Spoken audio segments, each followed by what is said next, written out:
The Vikings finalized their practice squad roster today, and the three players in particular that I am very grateful for the fact that they somehow, some way went through waivers without getting picked up by another team and found their way back to Minnesota.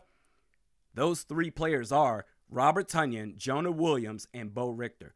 Bo Richter, I'm shocked he didn't get picked up. I thought for sure he would, but alas, he's a Viking again. Good stuff.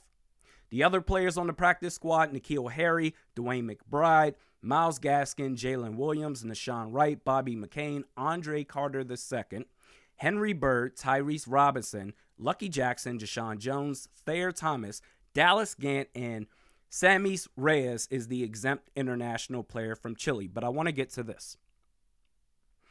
I believe the praise of Kwesi Adofo-Mensah is even more appropriate now than before yesterday. He's obviously drafted better the last 2 years compared to his first year, 2022. Has had a fantastic offseason this year.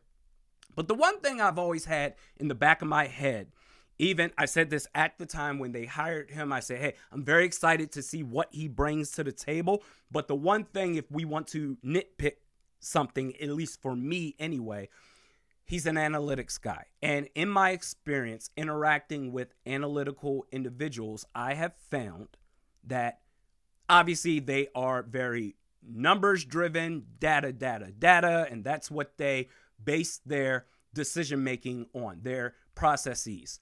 And for the most part, nothing is absolute, certainly, but for the most part, they lack the human element. They're almost too robotic. Well, we know that Kwesi has shattered the mold in that department because culture is important to him to bring to this team, and he has certainly done that along with head coach Kevin O'Connell. But he's done something that I don't think I've ever seen before. Not with this team anyway. Kwesi Adofo-Mensah has proven that he leaves his pride, his ego in one of three places, either at his house or in his car after his commute or outside the entrance, the front doors of TCO Performance Center.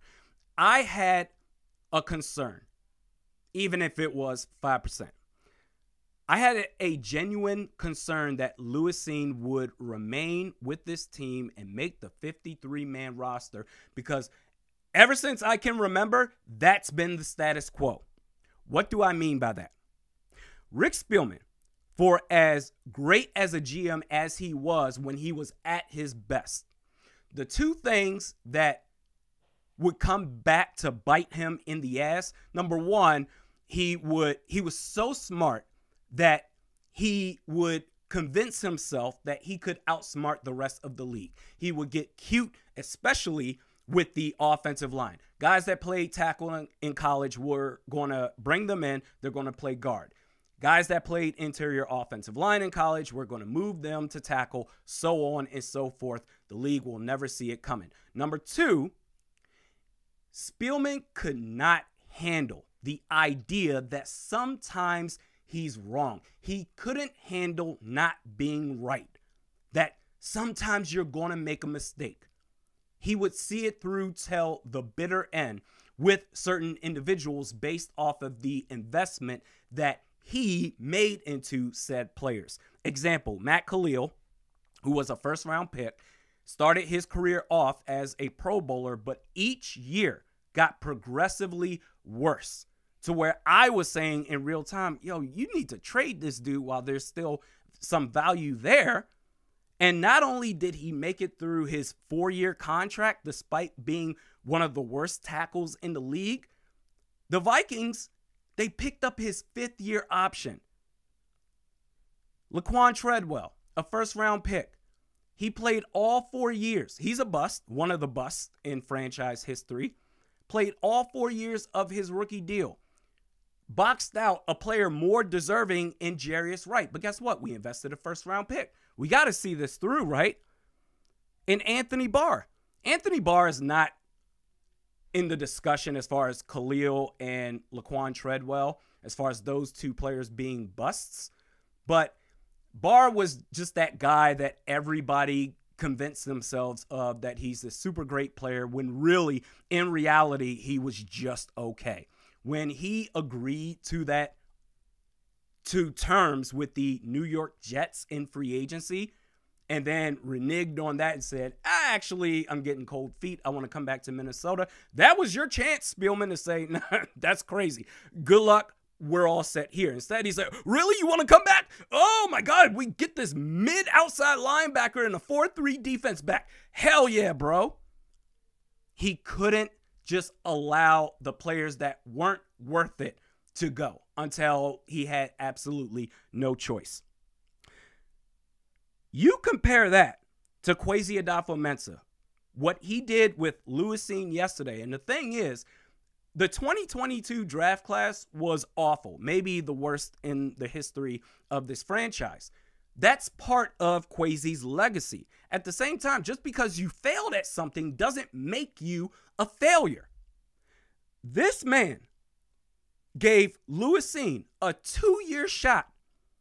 And really, not just 2 years, a 2-year shot plus his third training camp, plus his third preseason, and said, this isn't even worth our time anymore. After 2 years, you know good and well, if, let's say, hypothetically speaking, Spielman was still the GM and he replicated exactly what Kwesi did in 22.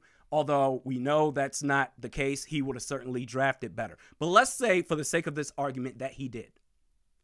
You know good and well Lewis Cine would still be here.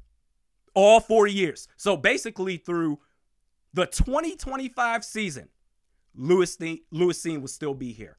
Why? Because all the work I did to trade back 20 spots down, passing up on guys like Kyle Hamilton and Jordan Davis, everything I put in to getting this player, I'm going to see it through. That's crazy.